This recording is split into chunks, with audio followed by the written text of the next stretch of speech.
Hello and welcome to Run Testers. My name's Nick and we've got something a little bit different today. We're going to be looking at the best running rotations for road running from 9 different brands. So we've looked at these brands and we picked out 3 shoes that make up a complete rotation from each of the brands. Obviously it's a little bit determined by what we've actually tested, but we've been discussing it behind the scenes to try and get a good 3-shoe rotation for each brand. Some of it's a bit skewed by the fact that a lot of brands release stuff earlier in the US than in the UK. New Balance and Asics in particular. But in general, we've got pretty strong rotations for 9 brands here. And with each of them, we're going to go through what we've picked, the strengths and weaknesses of the brand in terms of what they've got, if they're just good at racing shoes and not great at daily trainers, that kind of thing. And then we'll compare their shoes to what's available from other brands briefly as well. So this is going to be a road running rotation. And with the 3 shoes, we're going to look at covering off basically every type of run. So for each brand, we've got a racing shoe in there. And generally, we've got a fast trainer / daily trainer plus a cushion shoe for easy runs. That's broadly the template we've stuck to here when you're building these rotations, but if a brand has a very strong area and a slightly weak area, you might try and tilt towards the stronger shoes in that rotation. And if they've got a very good do-it-all trainer, then that can make it a bit more flexible in terms of the other shoes we pick. Ultimately, we've got 3 shoes from each brand that will serve you pretty well to cover off all your road runs. That's the aim here. Let's dive into the rotations. Right, I'm joined by Tom now, and the first brand we're going to discuss is Nike. Might as well start with Nike, everyone knows who they are. And first we're going to race shoe. Now this is a bit of a toss-up, to be honest, because I think the Alphafly 1, the Alphafly 2 and the Vaporfly are all outstanding shoes. You're pretty much going to be happy with them. We've gone with the Vaporfly in the end. It's a bit cheaper, a bit more accessible, works for every distance really well. Tom, Vaporfly, not much to say about it, right? Fantastic. Still arguably the best race shoe in the world, and also you can get it pretty cheap these days, so it's a win-win all around. Yeah, it was down to like 100 quid in the Black Friday sales. Oh yeah, I've got my 5k PB in the shoe this year, got my marathon PB in the shoe. It's extraordinary. The Alphaflys are also very good though, so if you're looking at racing shoes, Nike should be top of your list. They're less strong though when it comes to daily trainers, I think it's fair to say. In the end, we've gone for the Pegasus Turbo Nature, Tom. It's a shoe neither of us particularly loved, but I think it does do a decent job of covering off a range of runs. Yeah, I think it's an all right shoe. I think it's in there because there isn't really an alternative that Nike have at the moment. So, but it will do the job, and it's a pretty solid, sort of not massively amazing shoe, but it does the job. Yeah, if the original Pegasus Turbo was available, then this would be like the strongest rotation of any brand. It's a fantastic shoe, but this one's a bit firmer, not quite as lively, but I did do a range of training in it pretty happily. You could go for the cheaper, just normal Pegasus, which is a pretty solid shoe, but I think it's a bit more cushioned and heavy and doesn't necessarily work that well for speed work. But yeah, some other options there, but Pegasus Turbo Nature got our vote. Then on cushion shoes, Nike actually comes back into form, I think. There's a few good shoes here. We've gone for the Invincible because I think it's maybe the most interesting cushion shoe in their lineup. It's a real standout on the market. Invincible too, fantastic shoe, so comfortable, so bouncy, and I think it's one of those shoes that if you like cushioning and you like that soft bounce, there is no better shoe for it out at the moment in the cushioned world, and it really does work very nicely, I think, with the Vaporfly because you get a very similar feel to the shoe, but delivered in a slightly different way. Yeah, and if you don't like the overly squishiness of the Invincible, you could look at the Infinity as a cushion shoe. It's not as exciting, but it's a quite reliable, long-lasting cushion shoe. But yeah, so that's our roundup of Nike. Race shoes, tremendous. Vaporfly's our pick. Daily trainers, not so good. Peg Turbo. And then the cushion shoes, very strong with the Invincible again, if you get on with that really soft, spongy ride. Next up, we've got Saucony, a brand who's had an amazing year and revamped its entire range. I'd say maybe we've got the best balanced lineup here in terms of a rotation with just 3 cracking shoes. Racing shoes, obviously the Endorphin Pro 3. Tom, talk about the Endorphin Pro 3. You love this shoe. I'm a bit bored of talking about it, actually, Nick. It's all I ever seem to talk. I talk to people who don't even do any running. I'm not obsessed with this shoe. Yeah, he stops people on the train and talks about it. Yeah, it's just, I think the perfect, accessible race shoe that you can use for anything from 5k to marathon and for training runs and even easy days. It just does everything, and it's just really comfortable, and I think it's probably the best race shoe out if you're looking at getting accessibility for everyone. I think everyone can enjoy this shoe. Yeah, it's a cracking shoe. It's a really strong, like you say, all-rounder, really good, versatile racing shoe. It's not really stuck into like a marathon pigeonhole or anything like that. You can do every distance in the shoe. Really comfortable, and one of the strongest competitors to things like the Vaporfly on the market. And then in daily trainers, Saucony, again, absolutely smashes out the park. I think the Speed 3 is probably the strongest all-rounder on the market. It's got a nylon plate, otherwise built quite similarly to the Pro 3, slightly lower stack, a bit more stable. just a bit better for general training, but you can use the Speed Free for pretty much everything, right, Tom? Yeah, still absolutely fantastic shoe, and a great shoe if you're not even in a rotation and you just want a shoe that can do lots of different things. It's a brilliant shoe to get. It just ticks all those boxes. And I know a lot of people that prefer to race. Well, not so much in the Pro 3 anymore, but definitely over and above something like the Pro 2. It's just a really good versatile shoe that can do really fast stuff as well. Yeah, and we're remiss if we didn't mention the fact that Kieran used it to run the entire length of the Danube as well this year, so it certainly is versatile. And actually, if you don't like plated daily trainers, Saucony's got some great options there as well with the Rye 15 and the Kinvara line, which provide different feels, slightly more traditional feels, especially the Kinvara with that snappy kind of low drop ride. So that's another great strong area. And then cushion shoes, also very strong. Like two of our favourite shoes of the year, probably in the cushion category, will be the Triumph 20 and the Tempest. We've given it to the Triumph because I think you and Mike like it slightly more, but yeah, what makes you think the Triumph is the best cushion shoe in the Saucony lineup, Tom? The Triumph 20 I think it's the best cushion shoe that's been released this year. It's just so comfortable, and even though I think the previous Triumph didn't quite have the sort of bounce and the propulsion that this has, and it's not loads of bounce, but it's just enough to make it feel like you're getting a little bit of help on the run. It's just very enjoyable for I did a lot of my marathon training in this shoe, long runs, and yeah, just enjoyed every step. It's just comfort all the way. Yeah, great shoe. Great rotation. Can't really argue any part of Saucony's rotation. You can say some shoes might be better from other brands in each category maybe, but as a three shoe unit, Saucony probably has the win here, I'd say. And with Saucony, you've also got so many alternatives as well, like the Tempest. So yeah, Saucony was the easiest one to pick 3 for, but the hardest one to actually choose the 3 that we were going to go for.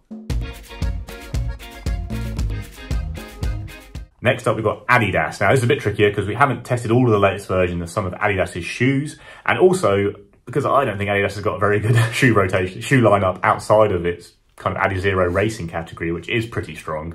We'll start with the racers because they are good there. The Adios Pro 3 is our top pick. It's a shoe I've worn to a lot, actually. I'm not loving it initially when I first started testing it, but used it again quite recently for a hard run, a hard 10 miler, and I just think it's a pretty impressive shoe, especially for marathon racing. It's got quite a stable but propulsive ride.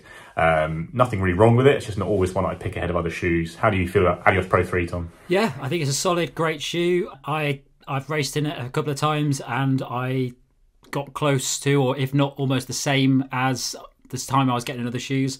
I think the one thing for me about the Adios Pro 3 is that it doesn't feel as comfortable to me, that shoe. So given the opportunity to race in different shoes, I probably wouldn't pick the Adios Pro 3, but I think it still does a fantastic job at speed work and racing, and it's definitely one of the best ones out at the moment. Yeah, and it's probably more tilted towards the marathon compared to what the Adios Pro 2 was, which was a bit more light and nimble and a bit more versatile. And one of the reasons for that is to allow room for the second shoe in our Adidas rotation, which is the Adidas Takumi Sen 8, which is a tremendous kind of nimbler, lower stack, fast shoe that's fantastic for track work, really good for 5K, 10K races. I raced a half marathon as well this year, and if you're on twisting courses and that kind of thing, or slightly mixed ground, then it actually sometimes has the edge over a high stack shoe like the Adios Pro 3 because it is a little bit more nimble and responsive when you're accelerating and decelerating around corners a lot. So this is probably my favourite Adidas shoe, full stop, at the moment. And we put it in as the kind of fast trainer in the lineup, but it can do a lot more than that. It can be a very good racing shoe for short distances.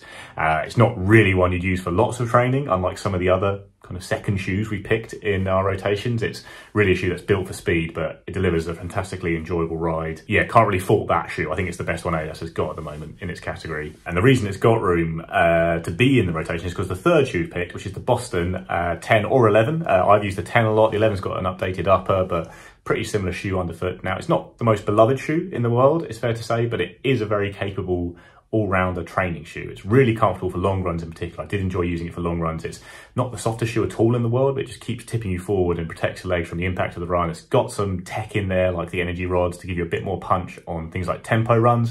And then for everything else, I'd be swapping over to the Adidas Takumi Sen for anything faster. But so we've probably got quite a strange rotation for Adidas, and actually it could get even stranger. You could easily put the Prime X in there because it is a big bouncy carbon shoe that you can use for lots of training as well, but I'm not really a fan of the cushion shoes in Adidas's range. I don't know about you, Tom, but things like the Adistar and the Ultra Boost, they're just don't really do it for me. I think the Boston's a much more enjoyable shoe to use for regular long runs and stuff. Yeah, I've never used the Adidas, but I have used a few versions of the Ultra Boost, and I think it's a fine, does the job shoe, but just definitely wouldn't pick it against any other cushion shoes out there. I just don't think it's got a lot to it. Yeah, so it's slightly strange rotation by Adidas. It's not, I think, the strongest shoe lineup the company has had at the moment, but I think if you got those 3 shoes, you'd be pretty happy there. All do their job pretty well, and then the racing category is quite strong at Adidas. Next up, we have got Asics, however you want to call it. And again, this is a brand where we've got a couple of shoes coming soon that might mix this up a little bit. But for the moment, the race shoe is a bit of a lock. It's the Metaspeed Sky Plus. Really great carbon shoe, lightweight, bouncy, versatile, great for all distances. And we all preferred it to the Metaspeed Edge Plus. So yeah, Tom, Metaspeed Sky Plus, easy pick here. Definitely. Yeah, I've used it for a couple of races. Just found it to be really enjoyable. And if it wasn't for some of the other shoes that have been released this year, I probably would still be racing in it quite a bit. But of course, Pro 3 and SE Elite V3 have popped up and sort of taken priority. Yeah, I think it's a top tier carbon shoe. I don't think it's any of our actual favourites. Mike maybe would say it's his favourite still, but others we lean. But that's said, I've got my half marathon PB in the Metaspeed Sky Plus, and it was like my second run in it. But it was a downhill half marathon. We're not going to give it too much credit. And then in the speed shoe category, we've got a shoe that neither of us have tested, but Mike has. It's the Magic Speed 2, which aims to bring some of the Metaspeed kind of magic to a daily training shoe. It's got a lower stack, but it's got some of the FF Blast Plus foam in there, along with some flight foam as well. So it's got a firmer feel, a more kind of nippy traditional feel, but it has got some of that, super shoe bounce in it. Very good for fast training in particular, and that's probably the clear pick as the fast trainer in Asics' range, unless you're maybe looking at more as daily trainer, in which case you might pick the Nova Blast 3, but we put that in as the third shoe in an Asics rotation because we really preferred it for mostly easy and long runs, right, Tom? Yeah, I think it is. It does have a bit of versatility to it, but I think if you were actually going to stick it on a spectrum of where it sits, I think the bulk of the stuff that I do in that shoe would be slow, easy miles, and yeah, treat it as a cushion shoe. Yeah, so you could mix it up a bit. You could have the Metaspeed Sky Plus and have the Nova Blast as your daily trainer, and then make room for one of the cushion shoes like the Gel Nimbus range or the upcoming Super Blast. Hoping to test that out quite soon. That looks quite exciting. But the other shoe we haven't also tested is the Glide Ride, which we know is very popular. So maybe you could tell us where you slip that in an Asics rotation if you're watching this and are a big fan of the Glide Ride. But we've gone with Metaspeed Sky Plus, Magic Speed 2 and Nova Blast 3 to hoover up the rest of your non-fast mileage.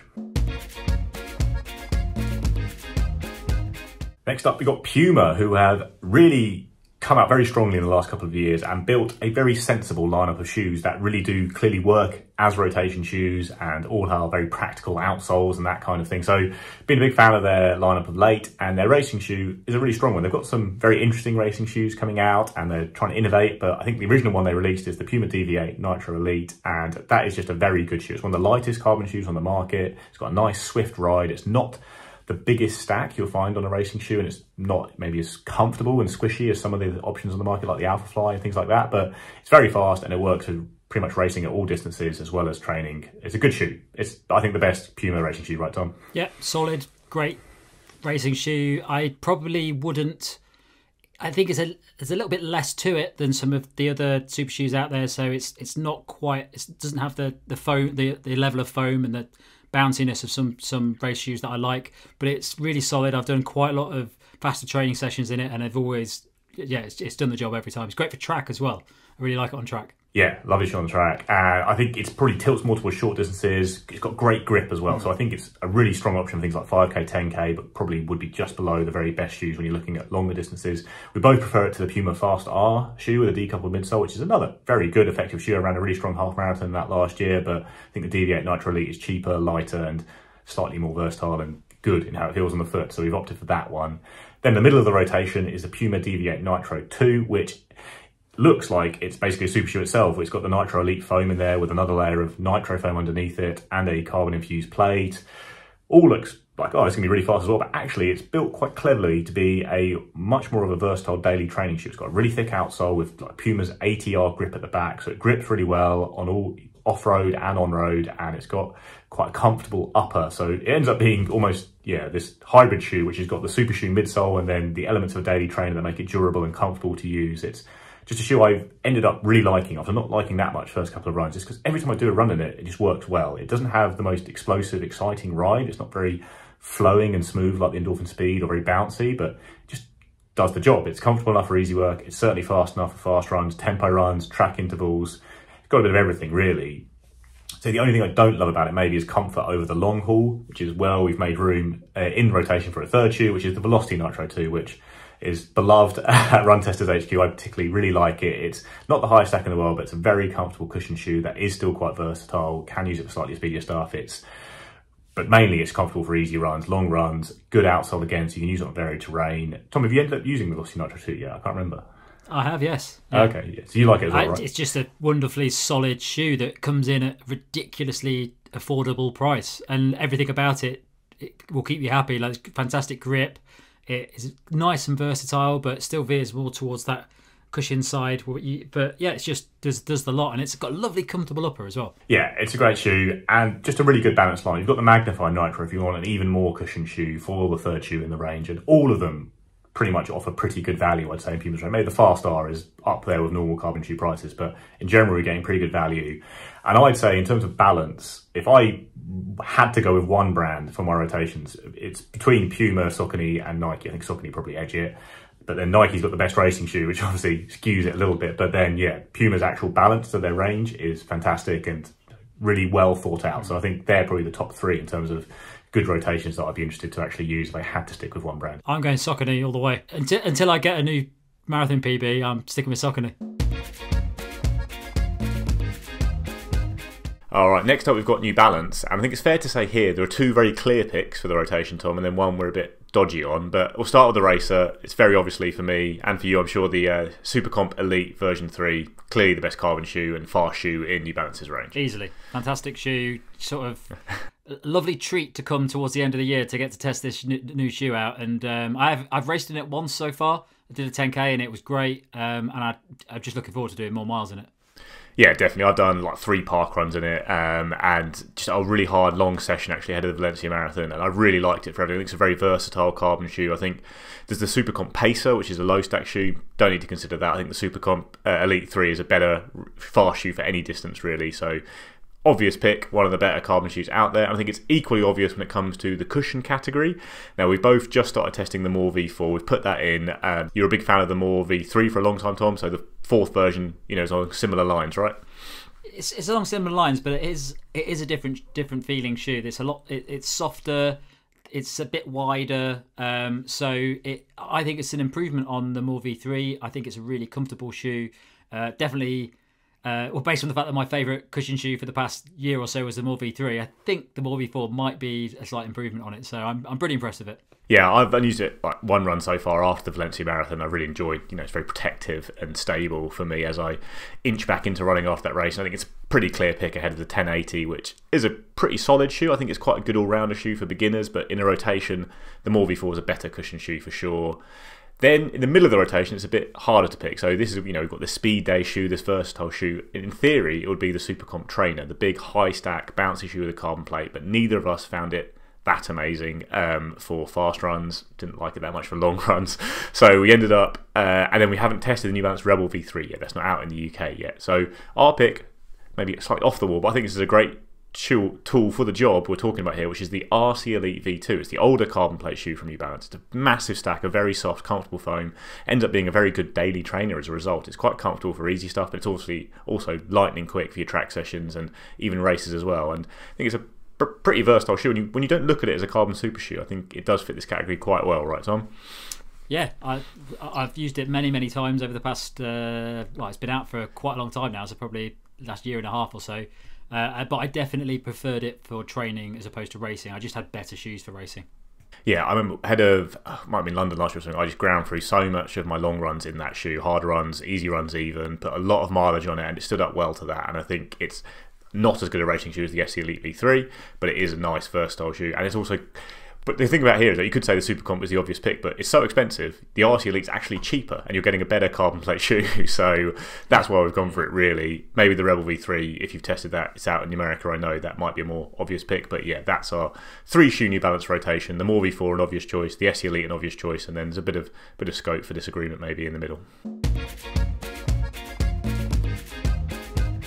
lastly, we have got Brooks. This is another brand where there's a couple of shoes out there in the ether we haven't been able to test yet. In particular, the Hyperion Elite 3 racing shoes. Also rumours of this Hyperion Max, big stack shoe. But the moment, the racing shoe we've tested and picked is the Brooks Hyperion Elite 2, which is not a shoe that we probably would say is in the top tier of carbon racing shoes. The foam isn't quite as bouncy, but it is a nitrogen infused foam. It is pretty lively. It's a lightweight shoe with a plate. It's pretty stable and quite useful for a range of runs, and it's still quite fast, but maybe not our absolute top pick in the racing category generally, Tom, right? Yeah, I think at the time when it came out, we liked it because there wasn't really that much out. But now I don't think I'd ever pick it up for a race. Definitely, I've occasionally used it for things like track, but yeah, it's okay, just not great. Yeah, it's mainly just for the one if you really have struggled with instability with some of these carbon shoes. It's got a bit more stability just because it's got a slightly firmer base. We'll see what the Hyperion Elite 3 is like. In the middle, we've actually got a really old shoe, but a really good shoe. The Brooks Hyperion Tempo is incredibly lightweight. It's mainly a fast training shoe. It's got a fairly firm ride, but if you prefer a firmer ride, it's actually quite nice to use for lots of different daily training. I was pretty happy just mooching around in it on easy runs and using it for long runs, but it comes into its own with fast training just because it is so lightweight. It's nearly 200 grams odd in my UK size 9. It's got that nitrogen infused midsole. It's responsive. It's not going to blow your socks off. There's no plate in there. It doesn't feel quite as smooth as some shoes, but again, just really works well as a fast training shoe and just a nice, almost throwback shoe with a modern foam in that it's very light. Not that high a stack, but got a nice responsive foam in there. You tested the template, Tom? I have used it for a few runs, and I agree. I think it does a good job at speed, but I definitely wouldn't use it for easy runs. It's just a bit too firm for me and doesn't give me anything back. Fair enough. And then those two categories, I think Brooks are probably a little bit outdone by some other brands, but in the cushion category, they're right up there. We've got the Glycerin 20, one of our favourite cushion shoes of the last year. It's got the new midsole, the DNA Loft version 3 midsole, which is nitrogen infused, which didn't come to some other shoes we might mention in a second. But yeah, the Glycerin 20 is an outstanding cushion shoe. I think I prefer it to the Saucony Triumph 20, but it's very close between those. But yeah, it's got similar vibes in that it just delivers a great ride that works well for really long runs, short runs, and just comfortable but quite fun, I think, Tom. Yeah, I love that shoe, and it's a massive improvement on the previous Brooks Glycerin. It's just the new updated foam just works so well.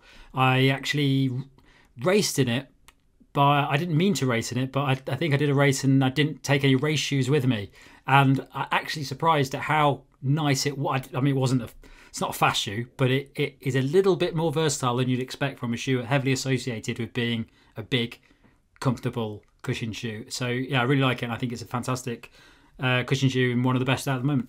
Definitely. And we haven't talked about the Ghost 15, which I've just been testing lately. That really didn't get a big update, unlike the Brooks Glycerin line. I think it's okay. It's the Ghost is a very long running popular line with a high drop, solid enough daily training shoe, but I think it really lacks versatility and it's not as comfortable as the Glycerin, so didn't really find a place for it in our rotation. Certainly be the Glycerin would be the one I'd opt for as your big cushion shoe from Brooks. Next up we have On, who sometimes make things a little bit difficult in terms of building rotation by naming all their shoes after clouds and having fairly similar feels across the board. But there is an outstanding race shoe in Hoka, in On's lineup that's better than the rest. It's the Cloudbeam Echo, which was the carbon shoe where they really got it a bit more right, because the early Cloudbeams were very harsh, very firm, didn't really have much bounce or anything. But the Cloudbeam Echo's got a really nice rocker and it's a pretty fast shoe, right, Tom? Yeah, it does the job. You can run fast in it. It's just a bit firmer than what I want from my race shoes, and I'd probably use it for short distance stuff if that was my main shoe I had, but I don't think I would want to run a marathon in that shoe. Yeah, it's a good shoe to use for a lot of training because it holds up pretty well to that. I think it would be the best fast training shoe in On's range as well for me, because it will protect the legs a bit more than some of their firmer dedicated speed shoes like the Cloud Flash. So for our other two shoes in the rotation, we've probably gone more towards the cushioned end of On's range. The Cloud Monster, I think, was a unanimous pick from all of us. That's a really good shoe from On that works well as a daily trainer. It's a max cushion shoe, but it's fairly light. It's got a bit of oomph in it if you want to use it for maybe tempo runs, but mostly it's a really nice, just cruising around, daily mileage shoe, and probably the standout shoe in On's range right now, I'd say, Tom. Yeah, definitely. I think the foam in the Cloud Monster, interestingly, does have a little bit of bounce in it, which is not something you can often say about On shoes, and it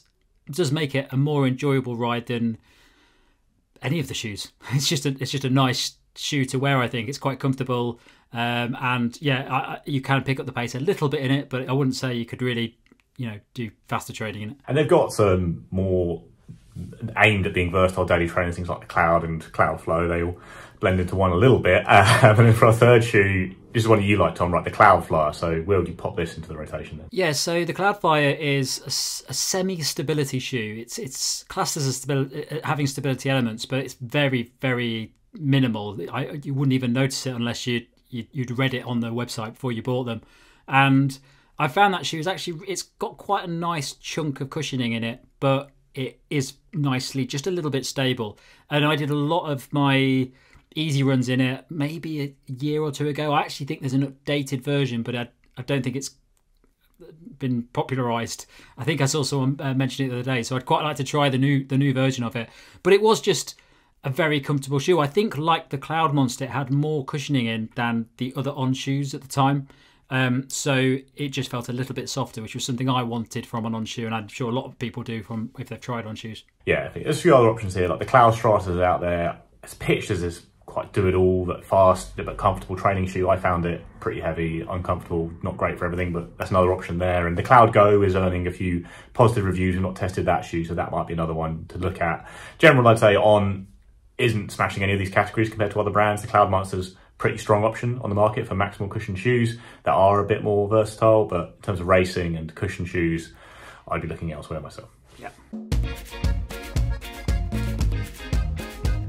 Next up, we've got Hoka. There's one really fantastic shoe in this rotation here, so we might as well start there. The Mach 5 is the daily trainer, all-rounder, fast trainer shoe here. We love the Mach 5, right, Tom? Let's start on a positive note. It won our Run Tester Award for the best all-rounder shoe, so good shoe, right? Yeah, so it's just a fantastic, it's a very lightweight, enjoyable shoe that just seems to get the foam right. It's got that really nice dual layer foam, which just means you can really run comfortably at pace, but also just has a nice little like covering of additional cushioning on it that just makes it comfortable as well. So it just fits nicely into this realm where you can do daily running in it. But I did so much of my tempo training for an interval training for marathons, for my last marathon, wearing the Mach 5, and it was just perfect. I really enjoyed it. I think it is just a great shoe to have in your rotation, especially as a partner to a race shoe. Yeah, I think it is like a great shoe. Like I say, you can do so much in it. I really like going easy and long in it as well, and I think it's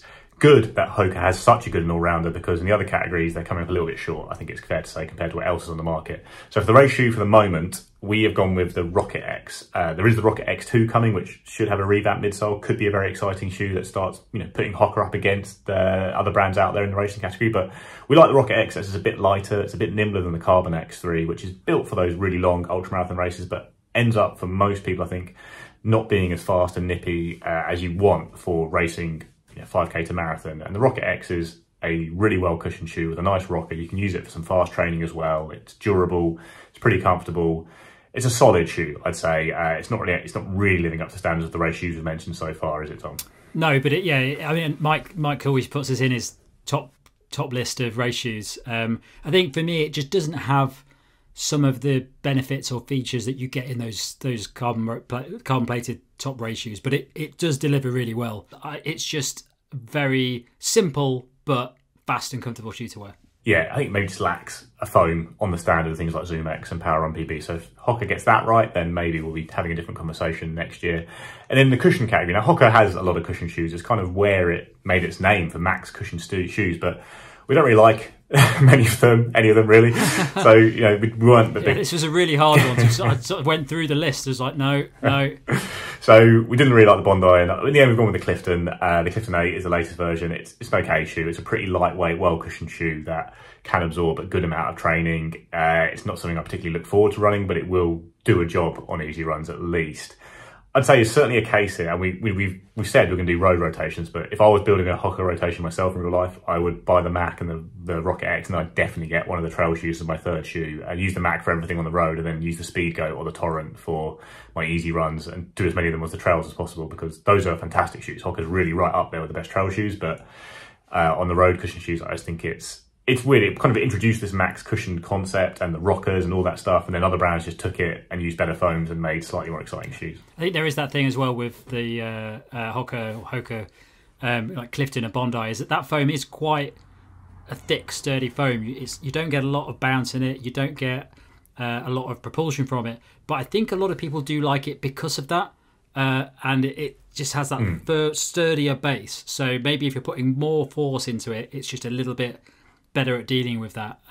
But it's definitely not a shoe that I would ever use for cushion training. Yeah, it'll eat up a lot of miles, and it's comfortable enough. So that is it. That is our guide to 9 top brands and their best rotation of shoes as we see it, based on what we've tested. We should say that. Like, we've tried to be clear throughout the video. We haven't always tested everything, so there might be shoes that fit rotations better. Please let us know in the comments below what they are, where we've got it wrong. Obviously, we didn't talk too much about shoes that are coming up as well, so there are some things out there that are very exciting. We've seen stuff on Instagram about the Vaporfly 3 and all that kind of stuff, but we're not going to talk about shoes we haven't tested yet. So those are what we thought would fit the rotations based on what we have been able to test. We did consider doing these all as individual videos for each brand to give a lot more depth into them. So if that's something you're keen to see, let us know in the comments below. But if not, we'll keep it to this big roundup where you can get all the info in one big splurge. But then if we do individual videos, we'll have a bit more time to talk about the design of shoes and stuff like that. But anyway, let us know what you think in the comments below. Please do like and subscribe, and we'll see you next time on the channel.